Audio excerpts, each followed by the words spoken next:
5 years ago, my parents decided I was too much trouble to keep around. "You're a burden," they snapped before speeding away, leaving me stranded in a remote state with nothing. I was utterly alone. Years later, when my father learned about my inheritance, it only confirmed what I'd always suspected. My parents never truly cared for me. They merely tolerated me, and even that was reluctant. I wasn't the perfect child, the obedient son who followed their every command. I questioned them, spoke my mind, and refused to bend to their demands. To them, that made me a problem. In our family, problems were cast aside. At 16, as summer drew to a close, most teens dreaded the return to school, but I craved it. Anything was better than the coldness of home. Lately, my parents had grown even more distant. My mother barely acknowledged me unless she had to, and my father only noticed me when I fell short of his expectations. I thought it was just another phase. I'd learned early not to push for answers. Then one morning, my father told me to pack a small bag. "We're taking a trip," he said, "just a few days. Pack light." That should have been my first clue. My parents weren't the type for impromptu getaways, especially not with me, but I didn't argue. I grabbed some clothes, my charger, and a few essentials. When I came downstairs, my bag was gone. "Your mom packed for you," my father said dismissively. That was my second warning. We drove for hours, out of the city, past the suburbs, deep into rural nowhere. The farther we went, the more uneasy I felt. My parents didn't say a word to me the entire time. My mother gazed out the window, expressionless, while my father gripped the wheel, eager to reach wherever we were headed. We finally pulled up in a rundown town that looked stuck in the past. My father parked outside a crumbling motel. The sign flickered faintly, and the paint was chipping. My mother got out first, followed by my father. I reached for my bag, but it wasn't there. "Where's my stuff?" I asked. My mother turned, arms folded, her face blank. "We left it behind. You won't need it." My father didn't even look at me. "We're done, Ethan. You're a burden. We're not dealing with you anymore." At first I thought it was a mistake. Then my mother added, "You won't listen? You don't want to be part of this family? Fine. Sort it out yourself." I laughed, expecting a punchline. They couldn't mean it. But they climbed back into the car. My father started the engine. My mother slammed her door, and before I could process it, they were gone. I ran after them. "Are you serious? You're just leaving me here." My father didn't glance back. I stood there watching the dust settle, my pulse pounding. Part of me hoped it was a cruel lesson, that they'd circle back in an hour to take me home. But deep down, I knew better. They were gone. I was on my own. I checked my pockets, my phone, my wallet, and roughly $500 in my account. That was all I had. I could beg them to return, or I could figure out how to survive. I chose survival. There was no point chasing people who didn't want me. If this was my new reality, I'd make it work. I found a cheap hostel nearby and paid for a bed. It was basic, a shared room with strangers, but it was a roof over my head. The next day, I started looking for work. No diploma, no experience, but I was strong and determined. After countless doors slammed in my face, I got a job at a construction site. The pay was low, the work exhausting, but I took it. Days passed with no word from my parents. I wasn't shocked. That first year was brutal. I worked construction during the day, picked up odd jobs when I could, and barely got by. I stayed in hostels, then a tiny apartment with 2 roommates who spoke little English. Every cent mattered. I lived on rice and cheap noodles, but I never once thought of calling my parents. By the second year, things got better. I picked up electrical work on the job, and a supervisor saw something in me. He mentored me, and soon I was wiring buildings. The pay improved, and I moved into a small studio in a rough part of town, but it was mine. By year 3, I'd earned my electrician's license and moved to Los Angeles. My company paid well, and I started saving. I bought a reliable car, rented a 1-bedroom apartment, and began to see a future. By year 4, I'd built a life from scratch. I traveled for work, took on major projects, and even thought about starting my own company. The only family I kept in touch with was my grandparents, my parents and sisters. Complete silence. And I was fine with that. Then, in my 5th year, everything shifted. One evening, after a long day at work, my phone rang. It was my grandfather, his voice heavy. "She's gone, Ethan," he said. I knew instantly who he meant. "She passed in her sleep last night. Peacefully." "When's the funeral?" I asked. "In 2 days," he replied softly. "I know you're busy." I was. My company was in the middle of a big project, and taking time off wasn't an option. But guilt ate at me. "I can't make it," I admitted. My grandfather didn't hesitate. "She wouldn't want you to jeopardize your work, Ethan. She was proud of you." His words eased the guilt a little. The funeral came and went without me. That night my grandfather called again. "They were all there," he said, referring to my parents and sisters. "Your father had plenty to say about you." I braced myself. "What did he say?" "He called you selfish. Said you proved you're a failure by not showing up." My jaw tightened. Even after 5 years, my father couldn't resist tearing me down. "What did you tell him?" I asked. My grandfather sighed. "I told him to shut his mouth." I chuckled. I'd never heard him challenge my father like that. "I'm proud of you, Ethan," he went on. "You built something for yourself. That's more than he ever did." His words hit deep, but the surprises kept coming. A month later, a lawyer called. I thought it was a scam until he mentioned my grandmother's name. "She left you something," he said. My heart raced. "What do you mean?" "An inheritance. She named you in her will. $500,000. I nearly dropped the phone. My grandparents weren't rich, or so I'd thought. "She wanted you to have it," the lawyer said. "Your grandfather can explain, but you'll need to sign some papers." I was floored. $500,000. But before I could wrap my head around it, my phone rang again. Not my grandfather, my father. After 5 years of silence, I was suddenly worth his time. I let it ring. Ignoring them wouldn't make them vanish, but I wasn't ready to talk either. The next morning, I checked my voicemail, my father's voice. "We need to talk, Ethan. You owe us. You're our son." I listened twice. Owe them? For what? For abandoning me? For treating me like garbage? For leaving me with nothing and expecting me to crash and burn? I wasn't doing this over text. If they wanted to talk, it'd be on my terms. 5 years had passed since I'd seen my parents' house.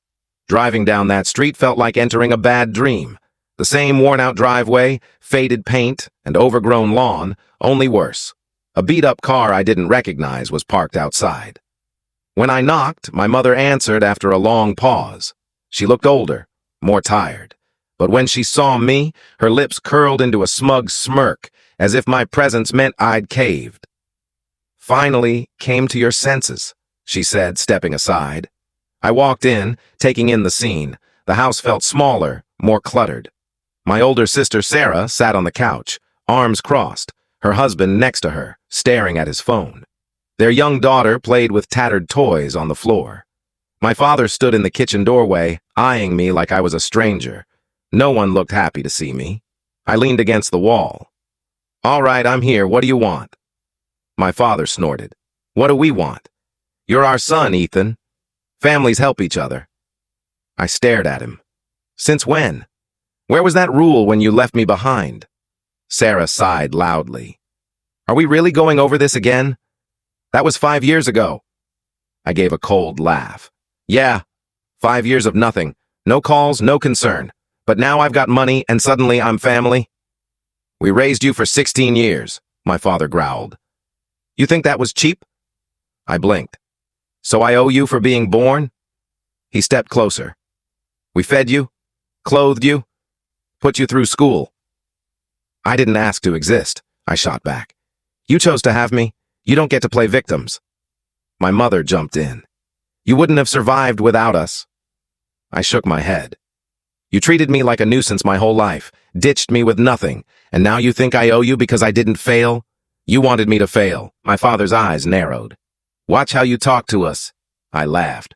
"Or what? You'll kick me out again?" "Oh, wait, you can't. I don't need you anymore." Silence fell.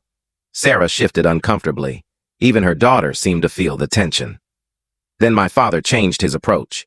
Look, you've got plenty now. We're struggling. Sarah and her family live with us because they can't afford a place. The decent thing is to share." "The decent thing?" I echoed. "Like how you helped me when I had nothing?" Sarah spoke up, her voice softer. "Ethan, I have a kid. We can barely buy food. Are you really going to let your niece go hungry when you've got $500,000? I turned to her. "You didn't talk to me for 5 years. You cut me off just like they did. Now you expect me to care?" She looked away, silent.